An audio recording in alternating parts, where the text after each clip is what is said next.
Hello everyone, how you all. I hope आप सभी बहुत अच्छे होंगे एंड अपनी प्रिपरेशन बहुत अच्छे से कर रहे होंगे।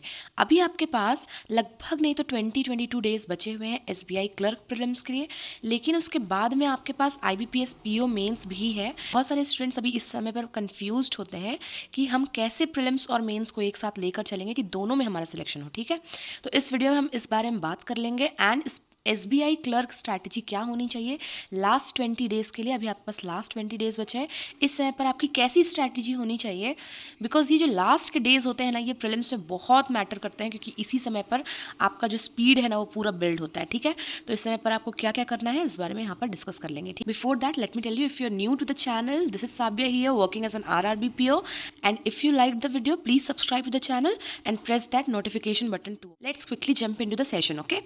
So the first and the most important thing for you for any prelims exam, मैं आपको बता रही हूँ ना, मैंने इतने prelims तो सिर्फ मॉक्स ही देकर निकाले हुए हैं। जैसे जॉब में रहते हुए मैंने जो भी एग्जाम्स दिए हुए हैं ना, लास्ट आईबीपीएस क्लर्क में रहते हुए मैंने आरआरबीपीओ निकाला था, और आरआरबीपीओ में रहते हुए मैंने आईबीपीएस पीओ प्रीलिम्स मेंस ये सब निकाला था। तो मैंने सिर्फ और सिर्फ मॉक्स के भरोसे, क्योंकि इतनी ज़्यादा प्रिपरेशन उस समय पर नहीं पॉसिबल हो पाई थी, सिर्फ मॉक्स के भरोसे 2 मॉक्स 3 मॉक्स और उसकी प्रॉपर एनालिसिस, इसके अलावा कुछ भी नहीं, ये करके मैंने निकाला था। बट मैं आपको ये नहीं बोल रही हूँ, आपके पास पूरा टाइम है, आपको फुल्ली यूटिलाइज करना है ताकि कट ऑफ के आसपास ना रहें, उससे काफ़ी आगे रहें, बिल्कुल टेंशन फ्री रहें। ठीक है, you need to take 1 to 2 mock test per day with proper analysis, 1 या 2। जब आपके पास लगभग 6-7 डेज बचे रहते हैं ना एग्जाम के लिए, प्रीलिम्स के लिए, तब बिल्कुल 2 मॉक टेस्ट में आ जाइएगा। अभी आप 1 मॉक टेस्ट पर डे कर सकते हैं, ओके, लेकिन प्रॉपर एनालिसिस उसकी ज़रूरी है। एनालिसिस आप कैसे करेंगे, अपने जो प्रीवियस मॉक्स अभी तक आपने जितने मॉक्स दिए ना, उसको एक बार पूरा निकाल करके देखिए। ठीक है, मैं भी सेम टू सेम यही किया करती थी। जो आपने प्रीवियस मॉक्स दिए हुए हैं उसको एक बार निकाल करके एक बार सारे सेक्शंस को देखिए and note down your weaknesses. आप देखिए आपका किस सेक्शन में बार बार गलत हो रहा है, या उस किस सेक्शन को आप अटेम्प्ट नहीं कर पा रहे हैं, उस चीज़ को आप नोट डाउन करके एक जगह पर लिखिए। ठीक है, एंड उसके ऊपर आपको अलग से फिर वर्क करना है, और नेक्स्ट मॉक जब भी आप देंगे तो आप उसी सेक्शन को एक बार ट्राई करिएगा कि जिसमें आपने अलग से वर्क किया है उसमें आप इम्प्रूव कर पाएँ। ठीक है, जैसे मैं आपको एग्जांपल बता रही हूँ कि मैंने देखा कि SICI वगैरह के क्वेश्चंस आते हैं, बहुत इजी रहते हैं, लेकिन मेरा थोड़ा कॉन्सेप्ट क्लियर नहीं है। मतलब कॉन्सेप्ट क्लियर है, बेसिक मेथड से मैं कर सकती हूँ, लेकिन थोड़ा सा लेट लगता है उससे। तो कुछ फार्मूलाज वगैरह जो ट्रिक्स वगैरह होते हैं वो मैंने कोई भी यूट्यूब वीडियो देख लिया जहाँ पर SICI का मैंने पूरे कॉन्सेप्ट क्लियर कर लिए। अब मैंने पूरे फार्मूलाज और ट्रिक्स पढ़ लिए हैं जिससे हम जल्दी सॉल्व कर सकते हैं विद इन सेकेंड्स। तो नेक्स्ट वाला जो भी मॉक दूंगी ना, वहाँ पर SICI के क्वेश्चन सर्च करके और जल्दी से अटैम्प्ट करूँगी। इससे हमको इम्प्रूवमेंट समझ में आएगी। ठीक है, कि जो हम पिछले मॉक्स में नहीं कर रहे थे वो हमें आगे करना है। इस तरीके से आप करिएगा and work on your speed improvement.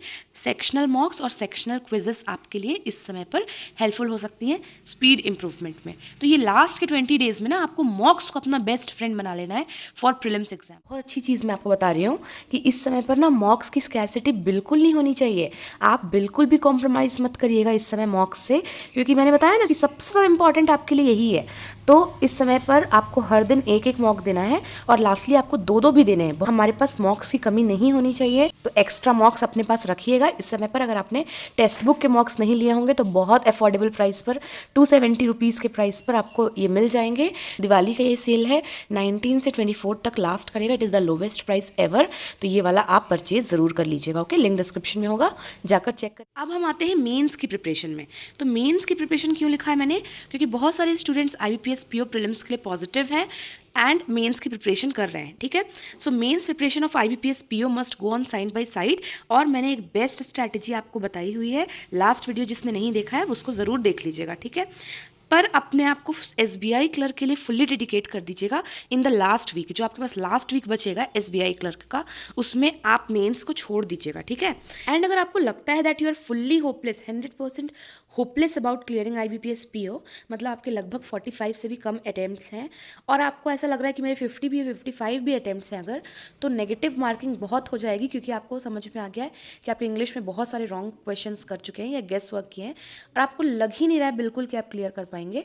Then be practical and devote yourself fully to SBI clerk and SBI PO, ठीक है। फिर भी मैं आपको बोलूँगी 45 से ज़्यादा अगर आपने अटेम्प्ट्स किए हैं तो आप IBPS PO मेंस की प्रिपरेशन करिएगा ज़रूर, ठीक। जब आप SBI क्लर्क और SBI PO सिर्फ प्रिपेयर करेंगे तब भी आपका करंट अफेयर्स और द हिंदू एडिटोरियल साथ साथ में चलना चाहिए। यहाँ पर मैंने दूसरे सेक्शंस के बारे में डिस्कस किया है, लेकिन करंट अफेयर्स और द हिंदू एडिटोरियल आपका तब भी हर दिन चलना चाहिए। करंट अफेयर्स के लिए आप क्या कर सकते हैं कि आप डेली वीडियोस देख सकते हैं अड्डा 247 पे, एंड जो Q&A PDF आती है अफेयर्स क्लाउड की उसको वीकली रीड कर सकते हैं, ठीक है, वीकली वाली PDF। और लास्टली मंथली वाले से रिवाइज कर सकते हैं। ये मैं आपको एग्जैक्टली वही बता रही हूँ जो मैं किया करती थी। अब बात करते हैं सेक्शन वाइज। तो क्वांटिटेटिव एप्टीट्यूड के लिए सबसे पहले अभी ना आपने IBPS PO की प्रिपरेशन की है तो एक प्रकार से आपने अपने कॉन्सेप्ट्स क्लियर किए हुए हैं, अभी बेसिक्स क्लियर किए हैं आपने, ठीक है। तो आप सबसे पहले क्या करिएगा ना, करियर डिफाइनर चैनल पर अभी रिसेंट की वीडियोस कुछ डली हुई हैं, IBPS PO पे बेस्ड थी वो, IBPS PO को टारगेट करती हुई वीडियोस थी। 50 most important quadratic, 50 most important DI, 50 most important number series, इस तरीके से ना बहुत सारी वीडियोस डली हुई हैं। सबसे पहले आप जाकर उसको देखिएगा। मैंने इसको रिकमेंड किया था कुछ स्टूडेंट्स को और उन्होंने मुझे पर्सनली बताया है कि उनको एक्चुअल एग्जाम में इन 3-4 वीडियोस के वजह से बहुत फ़ायदा हुआ है। तो आप इसको एक बार जाकर ज़रूर देखिएगा, आपके अप्रोचेस ज़रूर बदलेंगे। किस तरीके से हम नंबर सीरीज़ को पकड़ते हैं, रॉन्ग नंबर सीरीज़ को किस तरीके से पकड़ते हैं, वहाँ से आपको डेफिनेटली इसके लिए बहुत हेल्प होगी। उसके बाद फ्रैक्शन टू परसेंटेज मैं हमेशा बोलती हूँ, ये इसका PDF भी मैंने आपको प्रोवाइड किया हुआ था फ्रैक्शन टू परसेंटेज का।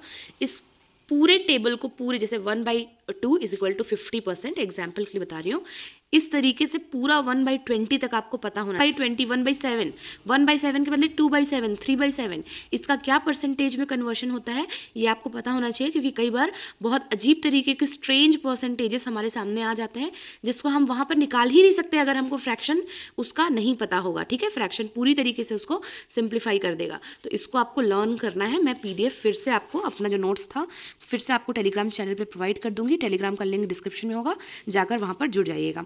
अब मैं आपको बता रही हूँ SBI क्लर्क बेस्ड क्लासेस, बहुत सारे क्लासेस हैं, जैसे कि करियर डिफाइनर पे ही आपको मिल जाएंगे, आपको अड्डा 247 पे भी मिल जाएगा। तो वो क्लासेस को आप एक बार ज़रूर देखिएगा, आपके बेसिक्स अगर क्लियर नहीं है ना तो वहाँ से क्लियर हो जाएंगे। और उसके बाद पूरे के पूरे जितने अरिथमेटिक चैप्टर्स हैं, जैसे वर्क, टाइम एंड डिस्टेंस, सारे के सारे SI CI, ये सारे जो मिसलेनियस टॉपिक्स होते हैं सब के एक वीडियोस, मतलब 1 वीडियो 1 टॉपिक, ये डला हुआ है। प्लेलिस्ट भी बना हुआ है इसका करियर डिफाइनर पर, इसको आप जाकर कंप्लीट कर लीजिएगा and try to attempt in mocks, ठीक है। जो भी चीज़ें आपसे छूट रही है ना अब आप उसको ट्राई करिए कि वो आप अटेम्प्ट कर सके, ठीक है। DI से रिलेटेड एक पूरी होल वीडियो डली हुई है, उसको भी वॉच करिएगा। DI के पूरे अप्रोचेस आपके क्लियर हो जाएंगे, किस टाइप की अप्रोचेस लगाकर उसको बहुत जल्दी सॉल्व कर सकते हैं। एक टाइम पे मैं भी DI को बहुत सॉल्व तो कर लेता है कोई भी, लेकिन बेसिक मेथड से सॉल्व करने में थोड़ा टाइम लगता है। तो क्या अप्रोच हम ऐसा लगाएं कि बहुत जल्दी सॉल्व हो, तो वो सारे अप्रोचेस आप वहाँ से सीख सकते हैं, ठीक है। एंड सेक्शनल मॉक्स, अगर आपका कोई पर्टिकुलर सेक्शन वीक है ना तो sectional मॉक्स will do the best for you for section based improvement. तो इसलिए आप टाइम पर अगर आपको लगता है आपका क्वांट ही बहुत ज़्यादा वीक है तो आप क्वांट के सेक्शनल मॉक्स लगाया करिए, ठीक है। और डेटा सफिशिएंसी क्वांट में भी और रीजनिंग में भी थोड़ा सा प्रिपेयर कर लीजिएगा, कॉन्सेप्ट्स क्लियर कर लीजिएगा, बहुत हाई लेवल के क्वेश्चंस मत करिएगा, हाई लेवल के करिएगा PO मेंस की अगर आप प्रिपरेशन कर रहे हैं, और SBI क्लर्क की करेंगे तो हाई लेवल के मत करिएगा। लेकिन ये टॉपिक आ सकता है इसलिए मैं बोल रही हूँ छोड़िएगा मत, ठीक है। कॉन्सेप्ट क्लियर होना चाहिए। और उसके अलावा फ्री क्विजेस, बहुत सारे अनलिमिटेड क्विजेस हर दिन अपलोड होते हैं अड्डा 247 पे, आपके स्पीड एनहांसमेंट में बहुत ज़्यादा ये हेल्पफुल रहेगा। तो जो फ्री क्विजेस रहते हैं अड्डा 247 पे उसको देते रहिए, उसके लिए बोलने की भी ज़रूरत नहीं है। बीच बीच में मन ना करे पढ़ने का तो उसको जाइए अड्डा 247 पे और क्विजेस लगाइए। उसी तरीके से मैंने क्यूडो ऐप के बारे में आपको बोला था, ठीक है। मुझे ना एक बात याद आई, लास्ट वीडियो में किसी एक स्टूडेंट ने कमेंट किया था कि एक ही वीडियो में कितने सारे लोगों का एडवर्टीजमेंट कर रही हो, है ना। अच्छा, आपको नहीं लगता कि मैं एक ही वीडियो में कौशिक सर के बारे में बोल रही हूँ, अड्डा 247 के बारे में बोल रही हूँ, टेक्स्ट बुक के बारे में बोल रही हूँ और निमिषा मैम के बारे में बोल रही हूँ? मतलब what do you think about this कि एक वीडियो जो स्पॉन्सर्स होते हैं वो आपको अलाउ करते हैं क्या कि आप एक ही वीडियो में उनके अलावा बहुत सारे लोगों के बारे में बोलते रहिए? मैं आपको सिर्फ वही चीज़ें बता रही हूँ जो मैंने की हैं। तो मैंने सिर्फ एक टीचर को फॉलो नहीं किया है ना, मैंने बहुत सारी चीज़ें फॉलो की हैं, बहुत सारे मॉक टेस्ट फॉलो किए हैं, बहुत सारे टीचर्स को फॉलो किया है, तो हर सब्जेक्ट के लिए अलग अलग लोगों को फॉलो किया है। तो वो सारी चीज़ें मैं आपको एक साथ मिलाकर ही बताऊंगी ना कि सिर्फ पूरा का पूरा वीडियो मैं एक सोर्स के बारे में बताती रहूँ? थोड़ा कॉमन सेंस लगाइए, ठीक है? ये कौशिक सर को तो पता भी नहीं होगा कि मैं हूँ कौन। बहुत अच्छा लगेगा मुझे अगर आप जाकर उनकी वीडियो में उनको कमेंट कर दें कि मैं साबिया मैम के बोलने पे यहाँ पर आया हूँ या आई हूँ। बहुत अच्छा लगेगा मुझे अगर वो मुझे जान जाएँ कभी, because he is my favourite one from the beginning of my preparation. He is the favourite. जब उनके लगभग 20-30,000 सब्सक्राइबर्स थे ना, तब से मैं उनको वॉच कर रही हूँ। तो इस तरीके की जो फालतू बातें हैं ना, प्लीज़ अपने माइंड में मत लाया करिए और बिल्कुल अपनी पढ़ाई पर कॉन्सेंट्रेट किया करिए, ठीक है? नेक्स्ट हम मूव करते हैं रीजनिंग पे।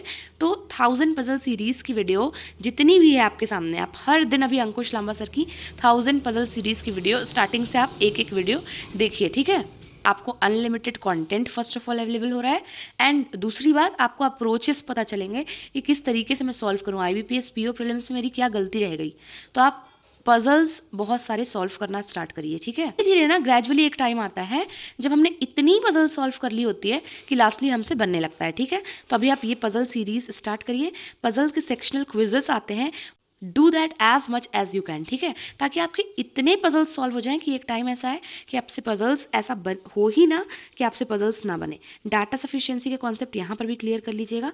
हो सकता है कि आ जाए बहुत सिंपल क्वेश्चंस, लेकिन डाटा सफिशिएंसी देख ही गए लोग छोड़ देंगे, लेकिन SBI क्लर्क है तो बहुत ईजी वाले आएंगे, इसलिए कॉन्सेप्ट्स क्लियर कर लीजिएगा। और बाकी जितने भी मिसलेनियस टॉपिक्स हैं ना, यहाँ पर मैं अलग से उनके लिए नहीं बोल रही हूँ, क्योंकि वो आपने ऑलरेडी IBPS PO प्रीलिम्स के प्रिपरेशन में कवर कर लिए हैं। फिर भी उनके जितने भी वीडियोस आप देख सकते हैं, जैसे अड्डा 247 के जो होल वीडियोस आते हैं, SBI क्लर्क बेस्ड होंगे, IBPS क्लर्क बेस्ड होंगे, आप उन वीडियोस को रेगुलरली वॉच कर सकते हैं ताकि आपके दूसरे मिसलेनियस टॉपिक्स कवर होते रहें एंड उनसे रिलेटेड क्विजेस अपलोड होते रहते हैं every day. Inequality 5 questions, syllogism 5 questions, तो आप बिना बोले वो करते रहिए, ठीक है? क्वांट और रीजनिंग के लिए, ठीक, और इंग्लिश के लिए भी, ओके? फ्री क्विजेस आपको अड्डा 247 पे मिलते हैं, उनको आपको अटेम्प्ट करना है। नेक्स्ट हम मूव करते हैं इंग्लिश के लिए। तो सबसे पहले 120 रूल्स ऑफ ग्रामर, एक लंबा सा वीडियो है निविशा मैम का, उसको एक बार वॉच कर लीजिए। एक ही वीडियो में आपके ग्रामर के बहुत सारे रूल्स कवर हो जाएंगे, ठीक है? इंग्लिश के लिए मैंने आपको बोला है कि मैं फुल्ली आपको पूरा एक चैनल नहीं बता सकती, पूरी एक बुक नहीं बता सकती कि इंग्लिश का आपका प्रिपरेशन हो जाएगा। इंग्लिश के लिए मैं हमेशा आपको बोलती हूँ कि आपके लिए सेक्शनल मॉक्स जो है वो सबसे ज़्यादा काम करेंगे। सेक्शनल मॉक्स में आपको सबसे बेस्ट कॉन्टेंट मिलता है फॉर योर इंग्लिश प्रिपरेशन, चाहे वो प्री की बात हो चाहे वो मेंस की बात हो। द हिंदू का एडिटोरियल तो छोड़ेंगे नहीं, तो आप हर दिन उससे वोकैबलरी भी कवर करते रहिए, और आपने जो भी वोकैब अभी तक पढ़ा होगा उसकी रिवीजन ज़रूर कर लीजिएगा, ठीक है? उसके बाद हर दिन आप बाकी मिसलेनियस टॉपिक्स तो आपके सेक्शनल मॉक्स वगैरह से कवर हो ही रहे हैं, लेकिन फिर भी आपको 20 एरर डिटेक्शन के क्वेश्चंस हर दिन खुद से करने हैं, ठीक है? उससे आपके रूल्स वगैरह ना और ज़्यादा क्लियर होते जाते हैं। तो हर दिन 20 एरर डिटेक्शन के अलग अलग क्वेश्चंस कहीं से भी ढूंढिए, आपको मिल जाएगा, इवन वीडियोज़ में भी मिल जाते हैं, उसको आपको अलग से करना है, ठीक है? उसके बाद मैंने यहाँ पर फिर से लिखा है फ्री अड्डा 247 के क्विजेस। तो ये सारी चीज़ें आपको सारे सेक्शंस के लिए करनी है। Everyone has different weak sections. हर किसी का, जैसे समझ लीजिए किसी का इंग्लिश वीक है, किसी का रीजनिंग वीक है, किसी के पर्टिकुलर कुछ टॉपिक्स वीक हैं, तो work on your weak area accordingly. सबसे ज़्यादा आपको अपनी वीक एरिया में वर्क करना है अकॉर्डिंगली, बट जो आपके स्ट्रॉन्ग एरिया है ना, उनको आपको बिल्कुल साइड नहीं कर देना है, उनको लेकर चलना है, ठीक है? उनको भी प्रैक्टिस करते हुए चलना है। प्रैक्टिस मेक्स अ मैन और अ वुमन परफेक्ट, ओके? आप ये सोच रहे होंगे कि how to analyse my weak area, तो मैं आपको बता रही हूँ। जब आप रिज़ल्ट देखते हैं ना, जब आपका रिज़ल्ट सामने आता है मॉक टेस्ट में, मैं हमेशा ऐसा करती थी, आप इंग्लिश का अलग से रिज़ल्ट देखिए, आपका इंग्लिश में ना अलग से स्कोर दिखाया जाएगा, टॉपर से कंपेयर करके दिखाया जाएगा। इंग्लिश में आपकी क्या एक्यूरेसी रही है वो दिखाया जाएगा। सबसे इम्पॉर्टेंट, इंग्लिश में आपका क्या रैंक रहा है। हम टोटल रैंक की बात नहीं कर रहे हैं, इंग्लिश में आपने क्या रैंक किया है और इंग्लिश में आपके क्या परसेंटाइल बना है ना? तो आपने देखा कि मेरा परसेंटाइल 80% आया है टोटल में, लेकिन जब मैं जाकर देख रही हूँ तो इंग्लिश में तो मेरा 95 प्लस परसेंटाइल है, क्वांट में तो मेरा 95 प्लस परसेंटाइल है, लेकिन रीजनिंग ही वो सब्जेक्ट रह गया जिसमें मेरा 60-70% परसेंटाइल है, जिसने मेरे ओवरऑल परसेंटाइल को लोअर साइड में दे दिया। तो आपको रीजनिंग में सबसे ज़्यादा अभी एफर्ट्स लगाने हैं। आपको इस तरीके से अपने मॉक टेस्ट को एनालाइज करना होता है। आप सिर्फ सुन लेते हैं कि मुझे एनालाइज करना है मॉक टेस्ट को, लेकिन क्या एनालाइज करना है ये आपको समझ में नहीं आता है, इसलिए मैं छोटी छोटी चीज़ें आपको बीच में बताती रहती हूँ, ठीक है? So that was all for today my dear aspirants. I hope this session was helpful for you, and if it was, please subscribe to the channel and like the video. Also press the notification button to stay notified for the next extremely helpful videos. And that was all for today. All the best for your SBI clerk prelims and IBPS PO mains. Okay, this is Sabia signing off.